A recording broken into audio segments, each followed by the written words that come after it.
Vous pouvez bien entendu personnaliser les en-têtes et pieds de page que vous voulez ajouter à votre document. Voyons comment réaliser cela. Je reviens dans mon document Journal des ventes.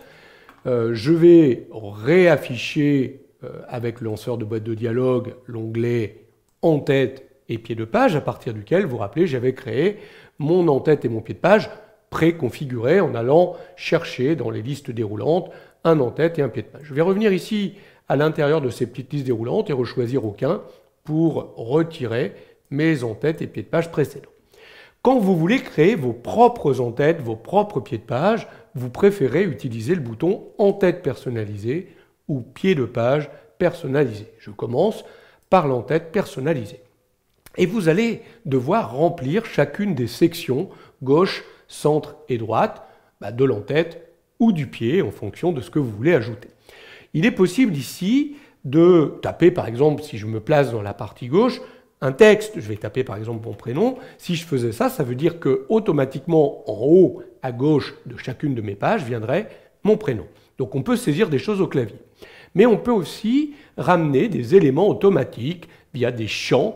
On va ramener le nom de la feuille, le nom du fichier, la date, le numéro de page, le total de page, un certain nombre d'éléments automatiques. Et c'est à ça que servent les petits boutons qui se trouvent ici dans ma zone d'en-tête. Par exemple, je vais me mettre dans la partie centrale et je vais venir cliquer sur ce petit bouton qui me permet, regardez comme son nom l'indique, d'insérer le nom de la feuille. Quand je clique dessus, il me met un code et onglet. Maintenant, regardez, si je valide par OK, il va me ramener démonstration. OK, je reviens ici. Pourquoi démonstration? Parce que ma feuille s'appelle démonstration. Mais si je fais un double clic et que j'appuie cette feuille, tout simplement, journal des ventes. J'ai renommé ma feuille. Je vais du coup maintenant revenir à l'intérieur de ma commande de mise en page en tête pied de page, en tête personnalisée. Et regardez, le et onglet ici me ramènera maintenant journal des ventes. Il ramène le nom de la feuille. Je vais me placer derrière le code et onglet, je vais mettre du, donc ça je vais le taper au clavier, et je vais aller chercher ce petit bouton qui va ramener la date du jour. Il représente un petit éphéméride ici. Quand je clique dessus, vous voyez qu'il va me mettre et date. Ça me ramènera journal des ventes du avec la date du jour où j'imprimerai. Regardez, si je valide par OK, il me met bien en haut journal des ventes du 15 février 2021. Je reviens sur l'en-tête personnalisée. Si je voulais formater le texte qui se trouve ici, il me suffirait de le sélectionner et avec le bouton A qui se trouve ici, je vais pouvoir mettre en forme le contenu de la zone sélectionnée. Je vais pouvoir changer la police de caractère. Moi, je vais mettre du gras. Je vais mettre une taille un peu plus importante. Je pourrais, pourquoi pas, changer la couleur. Ça me va bien. Je dis OK, je dis OK. Il apparaîtra bien, journal des ventes, en bleu et dans une taille de caractère plus importante. Voilà pour mon en-tête personnalisé. J'y reviens. J'aimerais bien ajouter ici un logo à gauche, en haut à gauche, de mon document. Pour ajouter une image, je vais utiliser les petits boutons qui se trouvent ici. Notamment celui-là, regardez, me permet d'insérer une image. Il me permet d'aller récupérer une image soit à partir de l'Internet, en utilisant par exemple Bing, soit à partir de mon espace dans le cloud, mon espace de travail en ligne, où je peux récupérer directement un fichier sur mon ordinateur. C'est ce que je vais faire ici. Je vais revenir avec Parcourir, je vais revenir sur le bureau à l'intérieur d'apprentissage ici et je vais récupérer ce logo Alter Campus. Je dis OK, vous avez remarqué que le logo est relativement important. Du coup, regardez, si j'imprime, notamment si j'effectue un aperçu, vous voyez que l'image est sans doute beaucoup trop importante. Pas de problème, je vais revenir à l'intérieur de la mise en page, en tête pied de page, et de l'en-tête personnalisée. Je rezoome un petit coup tout ça. Après avoir mis mon image, l'idéal c'est d'aller cliquer sur ce bouton qui va me permettre de mettre en forme l'image.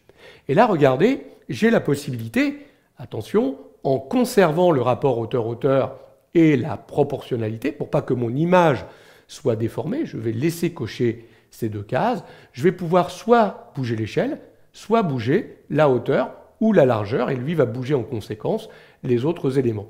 Je vois que mon image pour l'instant fait une hauteur de 3,97 cm, une largeur de 14 cm, soit l'échelle et largeur en pourcentage de 100%. Regardez ici, si je décide de mettre une hauteur de 1 cm.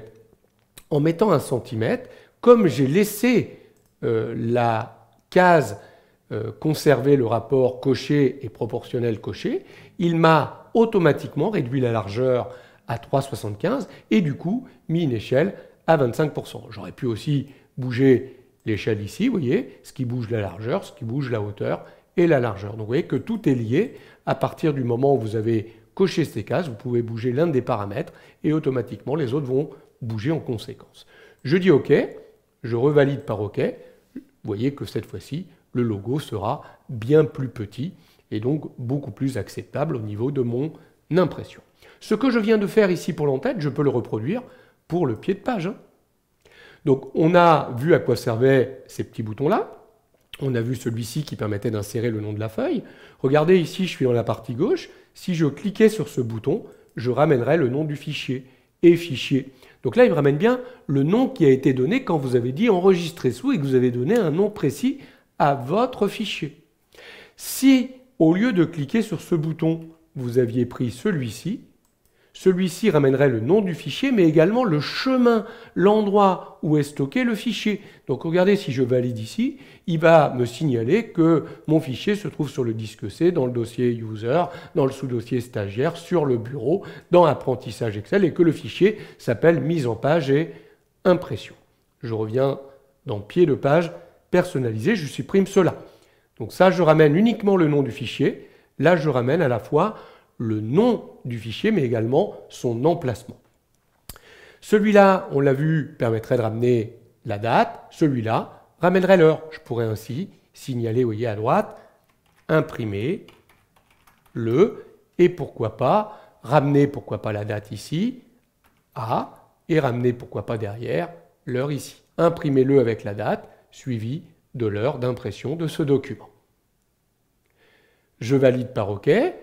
Je vous montre le résultat immédiat en faisant un aperçu avant impression. Il ramène bien le logo, journal des ventes avec la date. Et en bas, si vous regardez bien, si je zoome, imprimez-le avec la date et l'heure.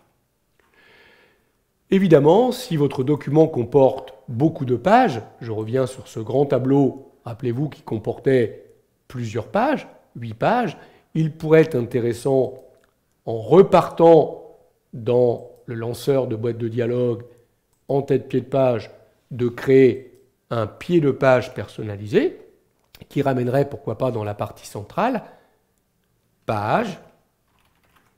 Vous voulez ramener le numéro de la page, vous allez cliquer sur ce bouton. Ça ramène la page active, sur. Et là, vous allez, par exemple, cliquer sur ce bouton qui ramènerait le total de pages. Alors moi, j'ai mis un sur, j'aurais pu remplacer le sur par un slash, peu importe. Je valide par OK. Vous voyez que ça ramènera bien page 1, alors sur le total de pages correspondant. Si je fais l'aperçu avant impression, vous voyez bien ici que j'ai page 1 sur un total de 8 automatiquement. Et sur la page 2, il me ramènera bien page 2 sur un total de 8. Évidemment, si mon document comporte plus de pages, automatiquement, le nombre de pages viendront se mettre à jour. Donc vous voyez qu'on peut très facilement, en utilisant le lanceur de boîte de dialogue de mise en page et l'onglet en tête pied de page, on a la possibilité très simplement de cliquer en tête ou pied de page personnalisé pour créer son propre en tête, son propre pied de page. On utilise ces boutons quand on veut créer un en tête ou un pied de page qui est le même sur l'ensemble des pages. Dans la prochaine vidéo, je vous montre qu'on peut aller encore plus loin et créer des en-têtes et des pieds de page différents sur les pages paires, impaires ou sur la première page du document.